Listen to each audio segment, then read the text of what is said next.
शर्म करो मोदी। आज गृहिणी से पूछिए कि वो चूल्हा कैसे चलाती है। हमारा रसोई का सारा तो साधन छीन लिया उस मोदी ने। 500 रुपए महिला छुपा छुपा के रखती है पतियों से, हाँ, और फिर वो कहती है साहब 2000 का नोट बंद है। उसको खुद को तो राशन पानी का पता नहीं है, वो क्या करवाएगा हम लोगों से। हमारे राजस्थान में तो कांग्रेस की सरकार आएगी। अब हम महिलाओं के लिए अशोक गहलोत जी ने जो किया है ना, कोई मुख्यमंत्री आके नहीं कर सकता। 500 रुपए में सिलेंडर किया जो 1100 रुपए का था। आज गृहिणी से पूछिए कि वो चूल्हा कैसे चलाती है। और सरकार आने के बाद में फिर गहलोत साहब ने ये कहा है कि हम 500 रुपए में जो महिलाएं बची हुई हैं उन सब का हम 500 रुपए में क्या सिलेंडर करेंगे। मोदी जी तो कुछ भी कहे, हमको इससे मतलब नहीं है। सुनिए मोदी जी क्या कहते हैं, उनकी करनी और कथनी में।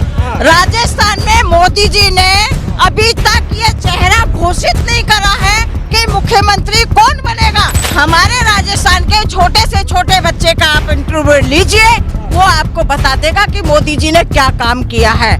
भैया क्या हम चलाते हैं रसोई, हमको पता है।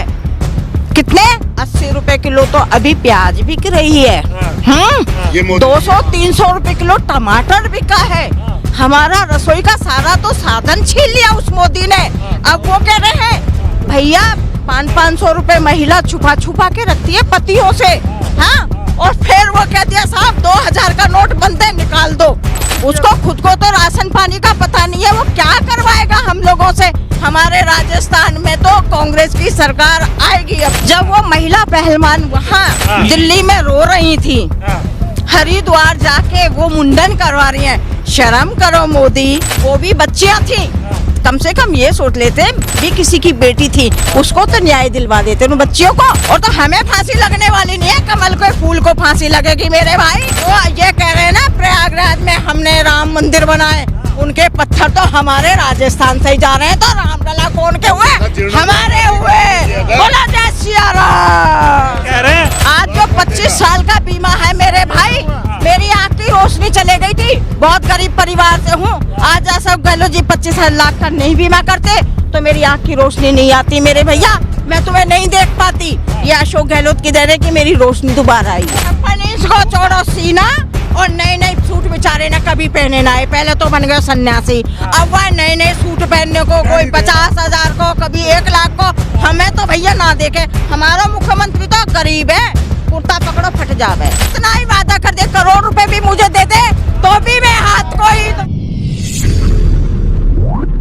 मेरे प्यारे राजस्थान वासियों, आप जानते मैं था दूर नहीं। 25 नवंबर को राजस्थान का चुनाव है। इस चुनाव में आपको अपने वोट की कीमत समझनी चाहिए। बहुत सारे लोग ऐसा होते हैं जो सोचते हैं कि मेरे एक वोट से क्या होगा। कई लोग तो नासमझी में अपना वोट खराब कर देते हैं। राजस्थान के 5.25 करोड़ वोटर से मेरा निवेदन है, अपने वोट की अहमियत समझकर वोट दें। आपका एक वोट कितना कीमती है, इसको हल्के में मत लीजिएगा। आपके एक वोट से आपको और आपके परिवार को 25 लाख रुपए का स्वास्थ्य बीमा मुफ्त में मिलता है। आपके एक वोट से राजस्थान में करोड़ों लोगों को ये चैन मिलता है कि बड़ी से बड़ी बीमारी भी आ गई तो पैसे की चिंता नहीं करनी पड़ेगी। वो दिन गए जब बीमारी का इलाज कराने में जमीनें बेचनी पड़ती थी, कर्जा लेना पड़ता था, सालों उधार चुकाना पड़ता था। चिरंजीवी योजना से आप और आपका परिवार चिरंजीव होता है। आपके एक वोट से गरीब आदमी के घर गैस सिलेंडर से खाना पक रहा है। लकड़ी और कोयले का धुआं महिलाओं को बीमार नहीं कर रहा है। उन्हें 500 रुपये में गैस सिलेंडर मिल रहा है।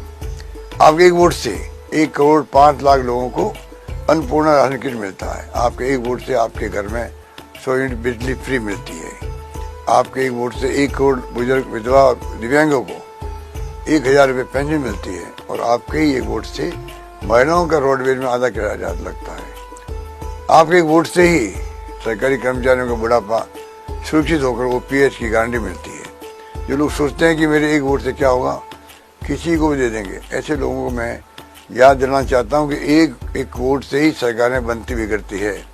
मेरे प्यारे राजस्थान वासियों, आपके एक वोट की कीमत है, आपको और आपके परिवार का भविष्य है। आपके एक वोट से आपके बच्चों को अच्छी शिक्षा मिलेगी। आपके एक वोट से बच्चों को मुफ्त में इंग्लिश मीडियम स्कूल में पढ़ने का अवसर मिलेगा। कॉलेज में एडमिशन लेने पर लैपटॉप मिलेगा। ये सब इसलिए ताकि राजस्थान में गरीब और अमीर दोनों को बराबर का अवसर मिलेगा। आपके एक वोट से आपके घर की महिला मुखिया के बैंक अकाउंट में साल में एक बार 10,000 रुपए की सम्मान राशि जाएगी। और अगर अभी तक स्मार्टफोन नहीं मिला है वो भी मिल जाएगा। आपके वोट से आपके आसपास अच्छी सड़कें, अच्छी स्कूल, अस्पताल होंगे। हाँ, अगर आपने गलत वोट दे दिया तो मैं समझता हूँ कि नुकसान हो जाएगा आप सबका। भड़काऊ भाषण सुनकर या धार्मिक बहकावे में आकर गलत वोट दे दिया तो आपका कुछ नुकसान भी हो सकता है। सिर्फ अमीरों के बारे में सोचने वाली सरकार आ गई तो सारी योजना बंद कर देगी, जैसा कि पहले भी हो चुका है। केवल मुफ्त इलाज ही नहीं, मुफ्त दवा भी बंद हो जाएगी। अन्नपूर्णा किट पैकेट भी बंद हो जाएगा। सिलेंडर का दाम पता नहीं क्या होगा। 100 यूनिट बिजली का बिल भी पता नहीं कितना बढ़ जाएगा। इस बार आप अपने खुद के लिए वोट दीजिए, अपने स्वार्थ के लिए वोट दीजिए, अपनी खुशियों के लिए वोट दीजिए। जिस पार्टी ने आपके परिवार के लिए ज्यादा किया है उसके लिए वोट दीजिए। दूसरों के बहकावे में आकर वोट मत दीजिए। कुछ सोचिए, किसी सरकार ने आज तक पशु बीमा दिया है? किसी ने आज तक आपदा बीमा की बात की है? किसी पार्टी ने किसी भी राज्य में 10 लाख छोड़िए 1 लाख का दुर्घटना बीमा किया है? क्या ये चुनाव आपके अगले 5 साल के लिए है? आपको क्या लगता है कौन सी पार्टी, कौन सा नेता अगले 5 साल आपकी सबसे अच्छी देखभाल कर सकता है? आपके साथ सुख दुख में कौन खड़ा होता है? आपके बिजली के बिल में कौन बचत कराता है? मेरा मानना है कि 2030 तक राजस्थान को देश का नंबर 1 राज्य बनाना है। इस सपने को पूरा करने के लिए आपको बस एक काम करना है। 25 नवंबर को वोटिंग मशीन पर कांग्रेस के हाथ का बटन दबाना है। हाथ से हाथ मिलाकर हमें अपने सपनों को पूरा करना है। चुनाव जीतने के बाद कांग्रेस सरकार सबसे पहले 7 गारंटियों को पूरा करने में लग जाएगी। ये 7 गारंटी क्या है, इसको देखकर सोच समझकर वोट दीजिएगा। और यदि आपने ये 7 गारंटी चाहते हैं तो तुरंत 8587070707 पर मिस कॉल देखकर अपना नाम दर्ज करा दीजिए। जय हिंद, जय राजस्थान, जय कांग्रेस।